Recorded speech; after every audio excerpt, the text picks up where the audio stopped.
Bonjour, j'espère que vous allez bien. En ce jeudi 27 juillet,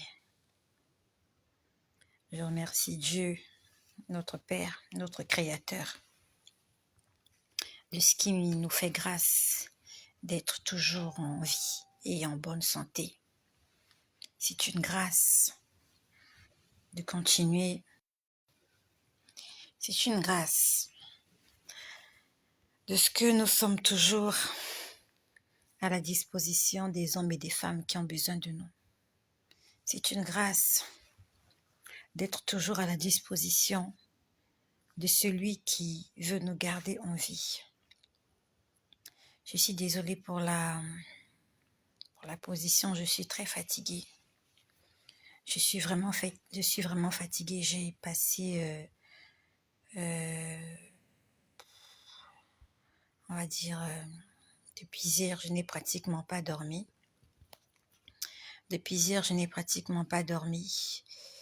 Parce que j'avais un cas de maladie. Il y avait une personne qui est très proche à moi que j'ai dû amener d'urgence à l'hôpital et qui est passé par une intervention chirurgicale. Donc, on va dire, depuis hier, je n'ai pas vraiment dormi et je suis très fatiguée. Mais je remercie le Seigneur parce que je peux encore faire ce partage aujourd'hui. Il faut que je le fasse. Dieu nous parle. Dieu nous parle à chacun d'entre nous. Hier, cette personne que j'ai conduite en catastrophe, en urgence à l'hôpital, hier, cette personne était chez moi. Et cette personne m'a dit qu'elle ne se sentait pas bien. Elle ne se sentait pas bien. Elle a demandé que je lui donne des médicaments, sauf que chez moi, j'ai pas vraiment de médicaments. Donc, on a envoyé quelqu'un chercher une pharmacie de garde pour lui acheter des médicaments. Et j'ai prié pour elle, parce que c'est tout ce que je sais faire. Je ne cours pas vraiment derrière les médicaments ou derrière les remèdes. La première des choses que je fais, je prie d'abord. Je prie et j'insiste. Donc hier, quand j'ai prié, j'étais en train de prier. En fait, j'étais debout. Cette personne était en train de se tortiller de douleur. Cette personne était allongée sur le tapis. Cette personne souffrait le martyre. J'étais en train de prier pour cette personne. Et j'ai entendu ovarien. Je me suis posé la question, qu'est-ce qu'elle a? Elle a un kyste ovarien? Je n'ai pas eu de réponse. Dieu nous parle. J'ai prié pour la personne hier, j'ai entendu ovarien. Ça veut dire que son problème était lié aux ovaires. Dans la nuit, aux environs de 23 heures, sa situation ne s'était pas calmée. Elle avait toujours mal, la personne. Elle était chez moi. Donc je l'ai rapidement amenée aux urgences. Elle avait très mal. Arrivée à l'hôpital, on lui a monté, en fin de diagnostic, rapidement, on lui a monté une première perfusion avec des antidouleurs très puissants. Mais la douleur ne baissait pas. La personne avait très mal. Elle hurlait de douleur. On a mis une deuxième perfusion. Ça n'allait toujours pas. Avec des antidouleurs. On a mis une troisième perfusion dans la nuit. On a mis une quatrième ce matin. Et dans la nuit, l'hôpital était obligé d'appeler l'échographiste. J'étais obligée d'aller le chercher parce que la personne souffrait trop. Et quand ils ont fait l'échographie, j'étais dans la salle. De loin, j'ai entendu le docteur dire « c'est un kyste ovarien ». C'est exactement ce que Dieu m'avait dit quand je priais pour elle. J'ai entendu ovarien. Et quand on était à l'hôpital, pendant qu'on faisait l'échographie, le médecin a dit qu'il voyait un kyste dans les ovaires. Nous sommes montés, on nous a installés dans une chambre. J'aimerais préciser qu'avant d'aller à l'hôpital, nous avons prié. Tout le long du chemin, le parcours avant d'arriver aux urgences, j'étais en prière. Parce que je ne veux pas faire confiance à la médecine plus qu'à Dieu. Je n'ai pas envie de faire confiance aux médecins plus qu'à Dieu. C'est Dieu qui a donné l'intelligence aux hommes de pouvoir faire toutes ces choses, toutes ces prouesses. C'est Dieu, le médecin par excellence. Et j'ai exhorté quelqu'un, je ne refuse pas que tu partes à l'hôpital. Je ne refuse pas que tu suives ces traitements. Mais mets Dieu devant. Mets Dieu devant tous les médicaments que tu consommes. Devant ce traitement, tu es peut-être en train de suivre un traitement à vie. Mets Dieu devant. Ce n'est pas ce médicament-là qui va te soulager. C'est Dieu qui va te guérir, c'est Dieu qui va te soulager. Donc, malgré toutes les perfusions qu'on lui mettait des antidouleurs, ça n'allait pas. Donc, on va dire que j'ai presque pas dormi la nuit dernière parce que j'étais en prière. Il fallait que je prie pour cette personne. J'étais en prière, je priais pour cette personne presque jusqu'au matin. Je n'ai pratiquement pas dormi. Et le matin, ils sont venus, ils lui ont fait une prise de sang, elle avait toujours mal. On voulait lui faire un scanner, mais quand le chirurgien est venu, lorsqu'il a vu son état, il a dit, on l'amène au bloc opératoire. Ils l'ont amené au bloc opératoire. J'étais toujours en prière, parce que je comptais sur le Seigneur. J'ai dit, Seigneur, prends le contrôle de ce qui va se passer. Et le diagnostic que Dieu m'a donné, c'était exactement celui-là. Parce que lorsque le médecin est venu le matin, lorsqu'il a essayé de la palper, il parlait d'une appendicite. Moi, j'avais entendu ouvert. Il parlait de l'appendicite. Il dit, tous les symptômes que vous avez, ce sont les symptômes de l'appendicite. Il dit, c'est une appendicite. Moi, Dieu m'avait dit, ouvert. Et dans la nuit, l'échographie parlait d'un kyste ovarien. Dieu ne ment pas. Dieu ne ment pas. Lorsque Dieu a dit, c'est la vérité. Moi, je ne suis pas médecin. Je n'ai pas fait la médecine. Mais Dieu m'a murmuré hier. Il m'a dit, ouvert. Ouvert. Bref. L'intervention chirurgicale s'est bien passée. Gloire à Jésus. La personne est toujours internée à l'hôpital. Mais elle n'a plus de douleur. On a enlevé ce kyste. Je viens rendre grâce à Jésus-Christ. Parce qu'il n'est pas un menteur. Et que si tu mets en lui ta confiance, tu ne seras pas déçu. Je ne sais pas de quoi tu souffres. Je ne te refuse pas de suivre un traitement, d'aller à l'hôpital, je ne te refuse pas. Mais mets Dieu devant. Mettons Dieu devant toute chose. La Bible nous dit que celui qui bâtit sans l'Éternel bâtit en vain. Celui qui veille sans l'Éternel veille en vain. Faisons tout avec Dieu. Parce qu'avec lui, nous ferons des exploits et il écrasera nos ennemis.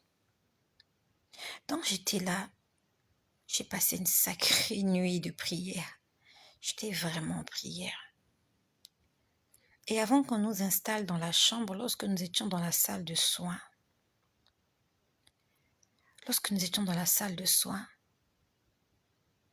le Seigneur m'a montré quelque chose. je suis venue dire à quelqu'un, et je suis venue me dire à moi-même que le temps est terminé. Ce monde ne tiendra plus pour longtemps. Le monde ne tiendra plus pour longtemps. Le monde n'en a plus pour longtemps. Jésus revient bientôt.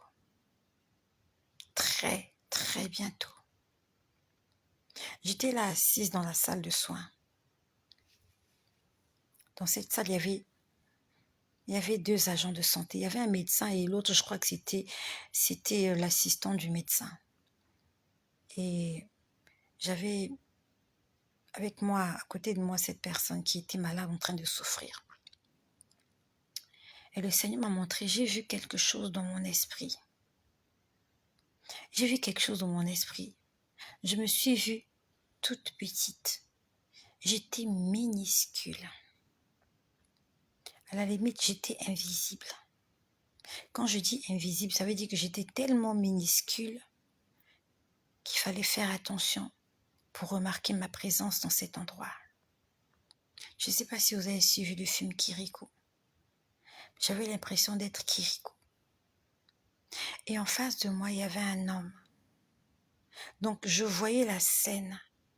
Et cette petite personne comme Kirikou, en fait, c'était moi. J'étais minuscule. Et je voyais la scène de dos. Donc, c'est comme si la scène était devant moi. Et c'est comme si je le voyais sur un écran. Je ne sais pas. Qu'est-ce que tu es en train de faire? Je ne connais pas tes projets. Bonsoir à Moine qui est là. Bonsoir à Sarah Esther. Bonsoir à Marina Ngoran. Je vois Urbaine qui est là. Je vois Jean Méledieu, Ephraïm, Claire Nguesson, Moza Kachunga, Jenny Gamana, Blandine Fofana, Ali Bangré. Soyez tous bénis. Je ne sais pas quelle est ta relation avec Dieu actuellement. Je ne sais pas à quel niveau se situe ton échelle spirituelle. Mais j'aimerais te dire que si tu es tombé sur cette vidéo, bonsoir à Evan Kassouri. Bonsoir, soyez bénis. Emma Kamba, sois bénie. Emma, si tu es tombé sur ce message, si tu es tombé sur cette vidéo, ce n'est pas un hasard. Ce n'est pas une simple coïncidence. Tu n'es pas arrivé ici par hasard. Dieu est en train de te parler. Dieu est en train de nous parler. Jésus-Christ revient bientôt. Très, très bientôt. Je n'ai pas envie de blasphémer. Mais je suis quasiment sûre que dans moins de 15 ans, bonsoir à ma sœur Madly Désirée. Quand je parle de Madly Désirée, je pense à Rayon du Soleil. Je pense à Pazi Pazi, bonsoir à Josiane Messiba. Messiba, ça fait longtemps, Josiane Messiba. Je me rappelle de ton nom. Ça fait longtemps que tu es là. Gina Franck Bonnet, ah oui, tu m'avais fait le témoignage. Je ne t'oublie pas, Gina. C'est toi qui avais l'enfant qui avait, je crois, l'asthme. L'enfant avait des problèmes de santé. Gina Franck Bonnet, l'enfant avait... tu m'avais fait un témoignage, c'était ton petit garçon qui avait, je crois, la bronchite, exactement. Je ne t'ai pas oublié. Ton petit garçon avait la bronchite, ça faisait longtemps.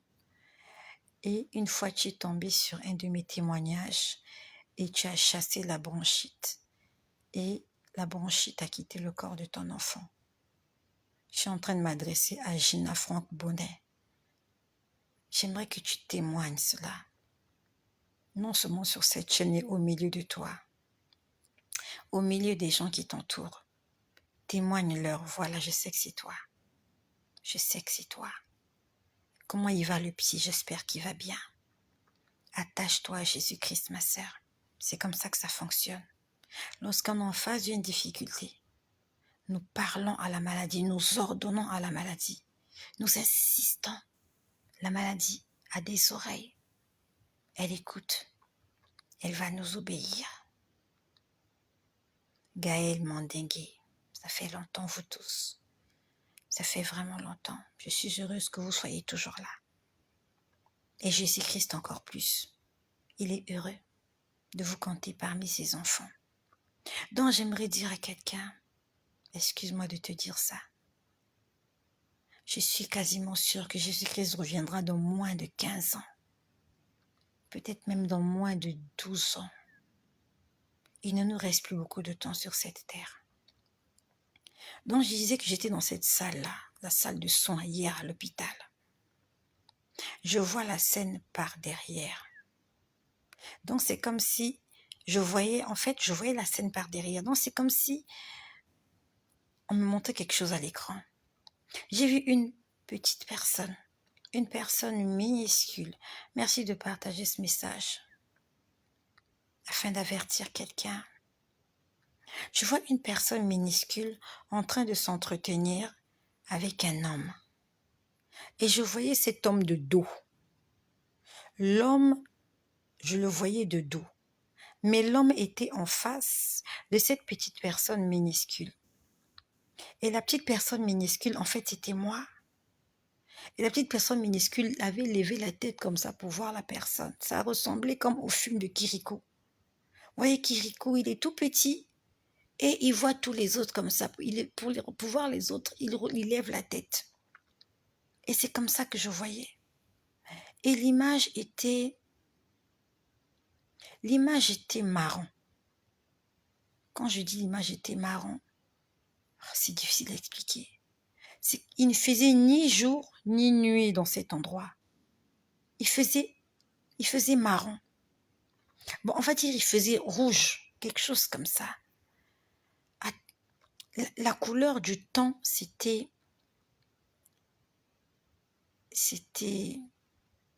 le temps de la fin. C'est comme ça que je peux dire.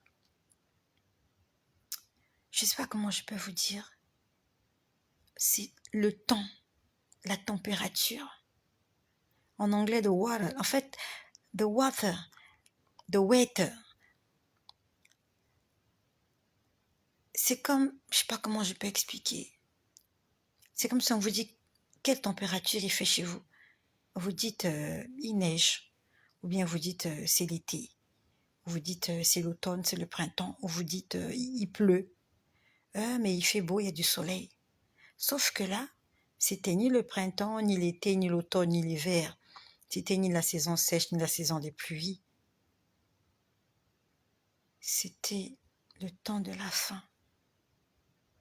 C'est comme ça que je peux dire, en fait, quand vous voyez la température qui faisait, le temps, T-E-M-P-S. Après ce temps-là, il n'y avait plus rien. J'ai du mal à expliquer comment, j'ai du mal à expliquer ça. Mais le temps était marron. Marron. Vous êtes conscient qu'après le marron, tout sera plongé dans le noir. Donc, c'est comme si le temps s'obscurcissait.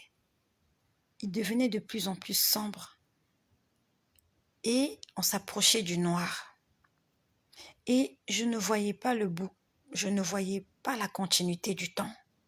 Quand je dis je ne voyais pas la continuité du temps, c'est comme un chemin. Vous savez que la fin de la piste est là. Le chemin n'allait plus très loin. Le chemin n'allait plus très loin. J'ai vraiment du mal à expliquer ça, mais j'espère que tu comprends ce que je dis. J'espère que je prie que le Seigneur te donne la compréhension, afin que tu comprennes les choses un peu comme je peux les expliquer. C'était un temps triste. C'était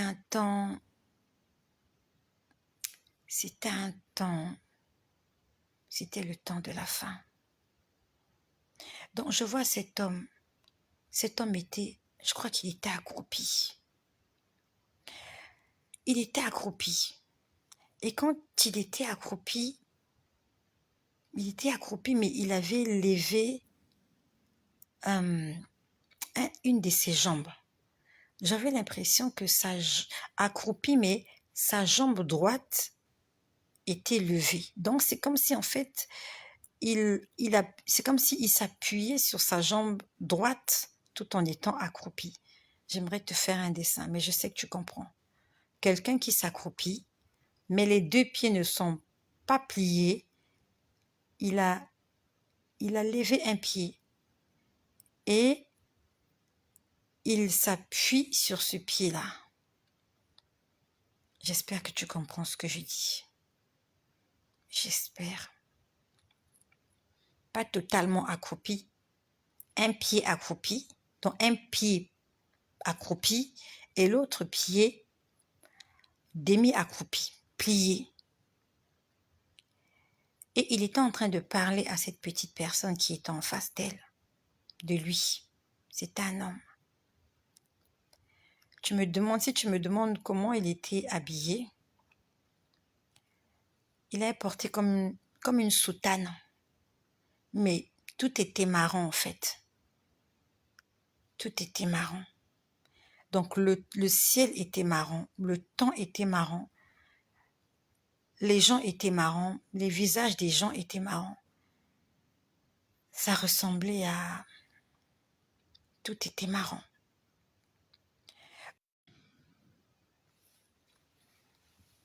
Il était accroupi. Il s'appuyait sur sa jambe droite. J'avais l'impression qu'il écrivait quelque chose par terre. Parce que, je sais pas, je voyais la scène de derrière, mais j'avais l'impression qu'il était en train d'écrire quelque chose par terre. Vu la position de sa tête, c'est comme s'il regardait le sol et c'est comme s'il écrivait quelque chose par terre. Et il était en train de parler à cette petite personne-là. Et je sais que cette petite personne-là, c'était moi. Et je pouvais sentir les sentiments de son cœur. Il dégageait des sentiments que je pouvais ressentir. Il avait de la compassion pour la petite personne qui était en face de lui. Il avait de l'amour. Il avait de la pitié. Il avait... En fait, c'est le genre de personne qui, non seulement il te dit, mais c'est la vérité. Il te dit, je sais ce que tu vis et j'ai de la peine pour toi. Mais sauf qu'il faut que tu passes par là. C'est ce genre de choses-là. C'est comme ça que je peux résumer ses sentiments. Quand j'ai regardé cette personne, il n'a pas parlé comme ça, mais je pouvais sentir qu'il ressent les mêmes sentiments que cette personne. Et cette personne-là, c'était moi. J'étais toute petite, minuscule en face de lui. Et j'étais en train de voir la scène par derrière. Il était tellement plus grand que moi qu'en fait, que je ne me voyais pas vraiment, mais je savais que j'étais en face de lui. Et il me regardait. Je sentais de la pitié. En fait, c'est comme si quelqu'un est en train de vivre quelque chose que vous avez vécu. Et vous savez ce que c'est. C'est comme pour les femmes. Quand tu vois une autre femme enceinte et que tu as déjà été enceinte, tu sais ce que c'est, tu sais combien c'est pénible. Lorsque tu vois une femme au travail, une femme prête à mettre au monde sous l'effet des douleurs de l'accouchement, si tu es déjà passé par là, tu sais exactement quelles sont les peines que l'autre est en train de vivre. Et c'est exactement ce que cet homme-là ressentait. Il était accroupi. Il s'appuyait sur sa jambe droite. J'avais l'impression qu'il écrivait quelque chose par terre, tout en parlant à la personne. Et je pouvais sentir l'amour, la pitié, la compassion qu'il avait pour cette personne. Mais sauf que, à la limite, c'est comme si il fallait que cette personne passe par là. Et il était en train de parler à cette personne. Il disait à cette personne, il y avait une communication par télépathie. J'avais l'impression, en fait, pas que j'avais l'impression, en fait, j'étais deux. J'étais deux. Je me voyais dans la scène, tout en étant à l'extérieur de la scène.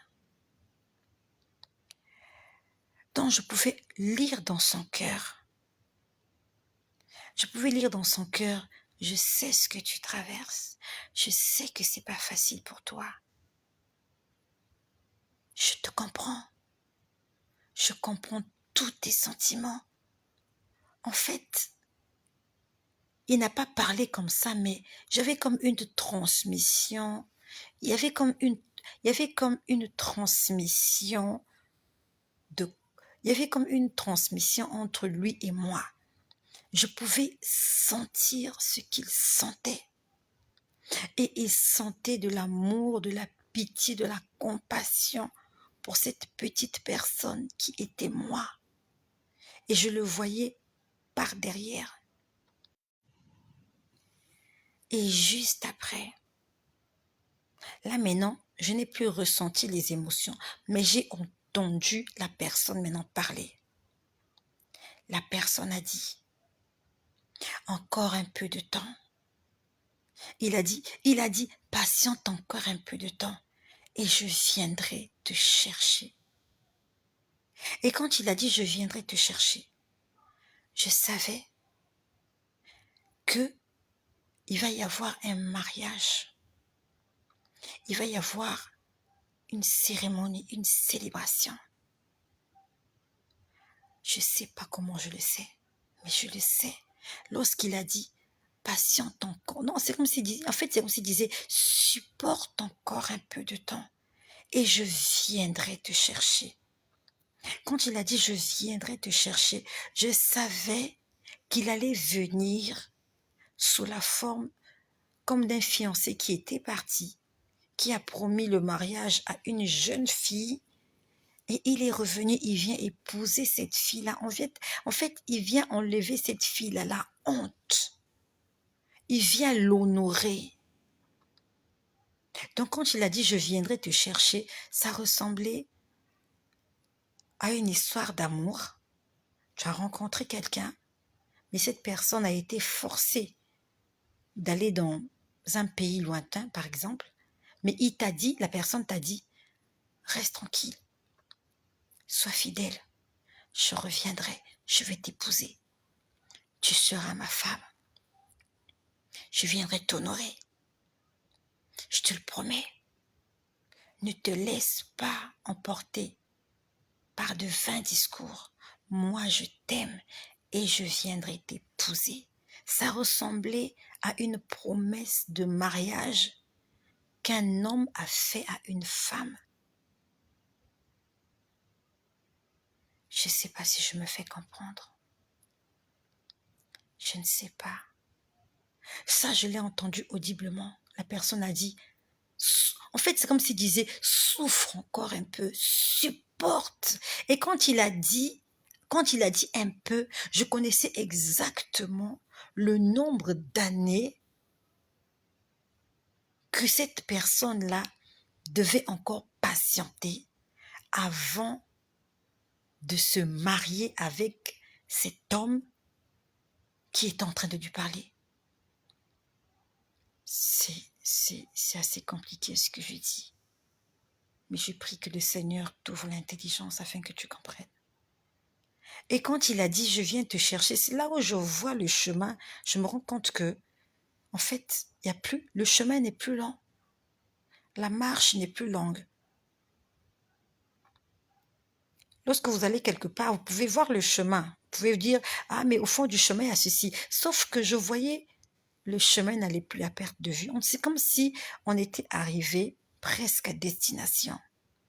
C'est comme si on était à quelques mètres de la fin de la piste. Et ça, je l'ai entendu audiblement. La personne a dit, patiente encore. Donc en fait, quand il a dit, dans la patience, il y avait non seulement patiente encore, il y avait supporte, il y avait souffre encore un peu. Et je pouvais sentir, c'est comme si, en fait pas c'est comme si, je pouvais sentir, je pouvais sentir, il y avait des mots qui ne disaient pas, mais qui étaient présents. Du genre, je t'aime, je sais ce que tu vis, je sais que c'est difficile pour toi, mais il faut que tu passes par là. En fait, c'est ça qui m'a choquée parce que je me suis dit, pourtant il peut changer l'histoire. Pourquoi il me laisse passer par là? En fait, c'est comme si l'histoire a déjà été écrite et elle doit se passer comme ça. Mais je sentais la peine de la personne pour dire, je sais que c'est compliqué pour toi, mais tu dois passer par là. Parce que ça avait été écrit comme ça. Comme ça a été écrit, ça doit se passer comme ça. Mais il a dit, souffre encore un peu de temps. Donc, quand il a dit dans la souffrance, c'est pas quelque chose qui va te tuer, mais ça va te faire mal. Donc, c'est comme s'il disait, patiente encore, supporte encore, souffre encore. Je viendrai te chercher. Bientôt, je viendrai te chercher. Et quand il a dit bientôt, je viendrai te chercher, j'ai vu que la piste, le chemin n'était plus, en fait, le chemin n'était plus, je sais pas comment je peux dire ça. La route n'était plus trop longue. Et j'ai eu comme une transmission de connaissances qui me disait exactement le nombre d'années qui me restait avant qu'il ne vienne me chercher.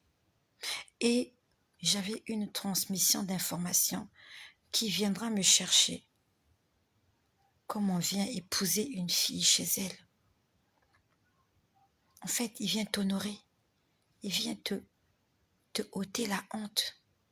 Les gens se sont moqués de toi. Il vient t'honorer, il vient t'épouser. En fait, ça va se terminer dans la joie. Ça ressemblait à quelqu'un qui est parti, qui m'avait promis le mariage. Il est parti pour longtemps. J'ai dû souffrir, j'ai dû supporter son absence, j'ai dû supporter son silence. Mais ce qui est sûr, c'est qu'il a promis qu'il va revenir et il est venu me chercher. Et j'étais là, je pouvais voir la scène qui va venir me chercher, que je serai habillée en robe de mariée. Je serai la mariée et lui, il sera le marié. Et je sentais la joie de la fin de l'histoire. Sauf que c'est pas encore la fin de l'histoire. La fin de l'histoire, elle sera belle. J'ai senti cette joie. Sauf que je suis pas encore dans cette joie. Ça s'est passé hier, pour ne pas dire très tôt ce matin. Parce que lorsque nous sommes arrivés à l'hôpital, aux urgences, il était 23h48. Donc le temps qu'on monte la perfusion, c'était après 23h48.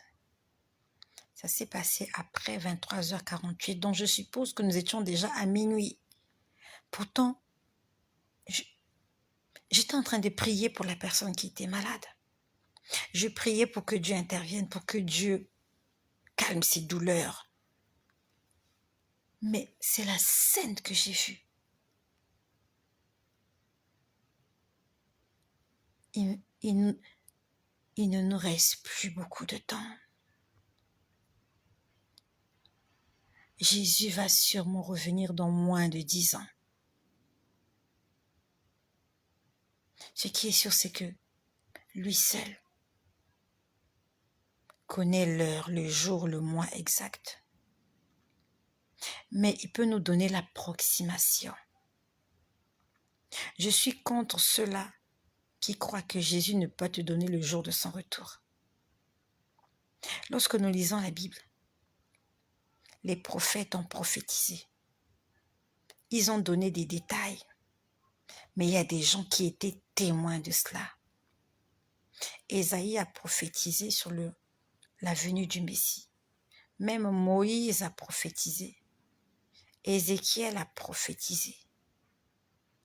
Mais Marie, elle était dans l'histoire. Elle a vécu ça. Joseph, il savait que le Messie arrivait. Le Messie était dans le ventre.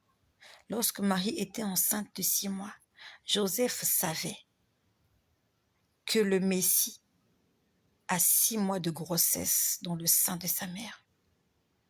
Élisabeth était au courant que le Messie allait naître. Elle connaissait le nombre de mois de grossesse de sa cousine Marie.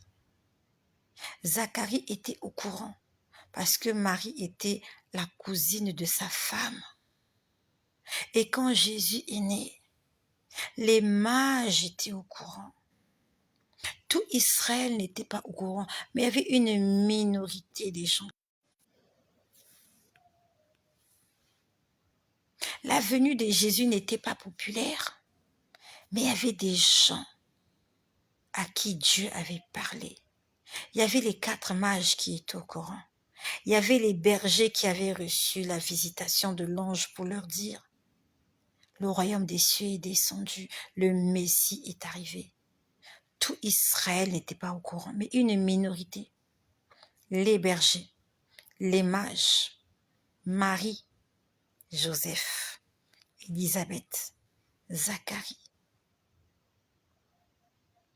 Même le 8e jour après la naissance de Jésus, lorsque ses parents l'amènent au temple pour le présenter, comme il était écrit dans la loi de Moïse, il y avait un homme qu'on appelle Siméon.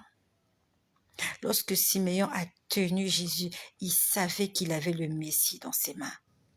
Il a prophétisé. Il y avait une femme qui servait dans le temple. Elle s'appelait Anne. Elle a commencé à publier dans le temple que le Messie était là. Il y a des gens qui étaient informés. Tout le monde n'était pas informé. Tout le monde ne n'y a pas cru forcément. Mais il y a des gens que Dieu avait choisis spécialement pour leur dire, voilà, la chose s'est passée ou elle va se passer demain ou après-demain. Sodome et Gomorrhe avaient été détruits. Les habitants de Sodome et Gomorrhe ne savaient pas que la ville allait être détruite. Lot, qui était le parent de Abraham, il ne savait pas que la ville était détruite. Mais Dieu s'était révélé à Abraham que je vais détruire la ville. Dieu informe toujours quelqu'un afin que cette personne intercède et annonce cela aux autres de faire attention. La ville sera détruite. Sortez pendant qu'il est temps. S'il ne t'écoute pas, commence à intercéder comme Abraham l'avait fait afin que le plus grand nombre soit sauvé. Ce que je dis, je ne l'ai pas inventé. Hier, quand j'ai vu cette image,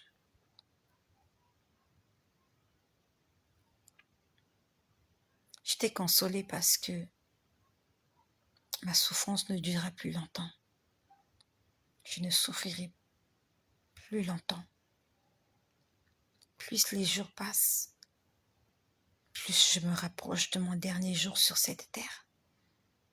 Et je remercie le Seigneur parce qu'il m'a fait grâce de me sauver en ces temps de la fin.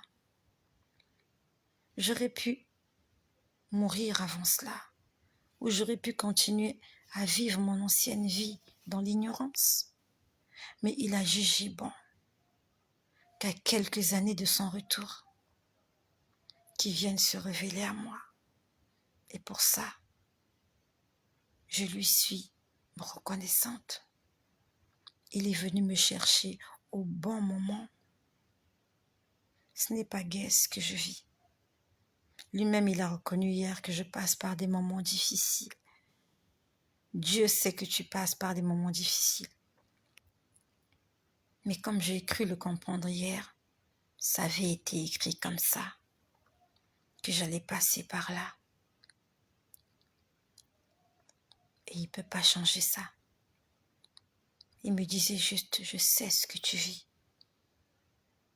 J'ai mal pour toi. J'ai très mal pour toi. Mais ça doit se passer comme ça. Sois patiente. Supporte encore un peu. Bientôt, je viendrai te chercher. Il me l'a dit hier. J'ai senti son amour. C'est vrai que ça me manque souvent de me sentir aimée, de me sentir importante pour quelqu'un. Mais je sais que je suis importante pour Dieu, même si pour les hommes, je ne suis pas importante. Même si les hommes n'éprouvent aucun amour, aucune pitié pour moi. Cet homme que j'ai vu hier, je l'ai vu de dos. Je n'ai pas vu son visage. Il m'avait donné son dos. Il était en train d'écrire par terre. Là où il était, il y avait du sable. Tout était marron. C'était comme dans un désert marron. Et il s'adressait à cette petite personne-là. Il lui disait, je t'aime, tu sais. Et ça me fait mal que tu vives ça. Ça me fait vraiment mal. Mais sois forte. Bientôt tout ça, ça sera terminé. C'est dans quelques années, je vous assure. C'est dans quelques années. C'est dans quelques années. J'ai tellement envie d'arrêter ce que je fais et d'attendre ce jour-là, mais il faut que je continue d'avancer. Il faut que je continue à me battre, à trouver de l'argent pour nourrir mes enfants et à subvenir à mes besoins. Il faut que je continue à me battre pour vivre. Je ne vais pas tout arrêter en me disant « Jésus revient bientôt, je vais croiser les bras ». Non, je dois continuer d'avancer. La fin d'une chose vaut mieux que son commencement. Et la fin qu'il m'a promis, elle est belle cette fin. Je me suis sentie heureuse à la fin de l'histoire. J'ai vu la robe blanche, je me suis vue porter la robe blanche et être honorée après avoir tout surmonté, après avoir été obéissante jusqu'à la mort, comme Jésus. S'il te plaît, garde ton salut. Gardons notre salut. C'est pas facile, ni pour toi, ni pour moi. Si aucun homme ne veut t'épouser, ne force pas. Nous avons l'époux par excellence. Jésus-Christ est notre époux par excellence. Il viendra nous chercher. Les hommes de la terre, ils vont te créer des problèmes. Les femmes vont te créer des problèmes. Le monde est un monde de problèmes. Si les choses ne vont pas comme tu veux, n'abandonne pas Jésus. La fin de ton histoire, elle sera très belle. J'ai compris que ce que je suis en train de vivre, ça avait déjà été écrit et que je ne peux pas changer ça. C'est comme l'histoire de Joseph. Joseph a beaucoup souffert. Dans les mains de ses frères, il a souffert. Il a été vendu comme esclave. Il en a souffert. Il a pleuré. Il a gémi. Chez Potiphar, il était un esclave. Il en a souffert. Il était loin de sa patrie, loin de ses parents. Il s'est retrouvé prisonnier. Il n'avait rien fait. Je suis sûre qu'il passait ses nuits à pleurer pour se dire « Pourquoi moi, alors que je n'ai rien fait? Pourquoi on doit m'accuser? Pourquoi je dois être privée de liberté? Pourquoi est-ce que je dois être loin de mon père, loin de ma famille, loin de ma terre, loin de mon petit frère ?» Mais la fin de l'histoire, généralement, on ne la connaît pas. Et quand on reste fidèle à Dieu, la fin de l'histoire, elle est très belle.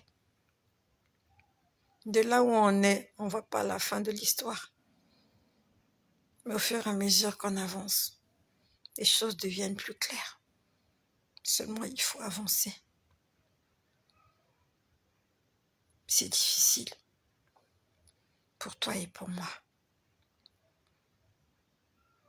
Mais celui en qui nous croyons, il s'appelle vérité. Je me suis sentie bizarre quand j'ai vu ça. Quelque part, je me suis dit, Estelle, sois forte. Il te reste que quelques... Je me suis dit, Estelle, sois forte. Il te reste quelques années. Encore quelques années. Je suis encore là pour quelques années. Pas beaucoup d'années. Je n'atteindrai pas l'âge de la retraite. Ça veut dire que j'ai cotisé pour rien à la Caisse nationale de sécurité sociale. J'ai cotisé pour rien. Je ne toucherai jamais ma pension. Parce que quand l'âge de la pension arrivera, je ne serai même plus sur terre. Je ne serai plus là. Parce qu'on viendra m'honorer. J'irai là-bas parmi les anges, près d'Emmanuel, me consoler, passant mon temps dans la louange, dire à Jésus un grand merci. J'irai là-bas parmi les anges, près d'Emmanuel, me consoler, passant mon temps dans la louange, dire à Jésus un grand merci. Voici la fin de mes souffrances, bientôt la fin de mes souffrances. Merci Seigneur parce qu'il me rappelle. Lorsque j'ai fini de voir cette image, j'entendais comme une chanson qui disait « Être avec lui, c'est éternel ». Je sais que ça n'a pas de sens, mais c'était chanté en dialecte. Être avec lui, c'est éternel. En fait, c'est comme si on disait la vie avec lui, c'est une vie éternelle, une vie qui n'a pas de fin. Être avec lui, c'est éternel. Être avec lui, c'est éternel. Jésus est la plus belle rencontre que nous ayons faite sur cette terre. Un jour, nous allons oublier toutes les souffrances de la terre. Bientôt, très bientôt, nous allons oublier tout ça. Ça ne sera même pas un souvenir parce qu'il va effacer tout ça. il va effacer notre mémoire, il va nous formater. Nous aurons une nouvelle mémoire. C'est comme si on n'a jamais existé sur Terre. Tout ce que je suis en train de vivre, un jour, je ne me rappellerai même plus de cela. Quand je serai à la maison, très bientôt, très bientôt, très bientôt, nous serons à la maison.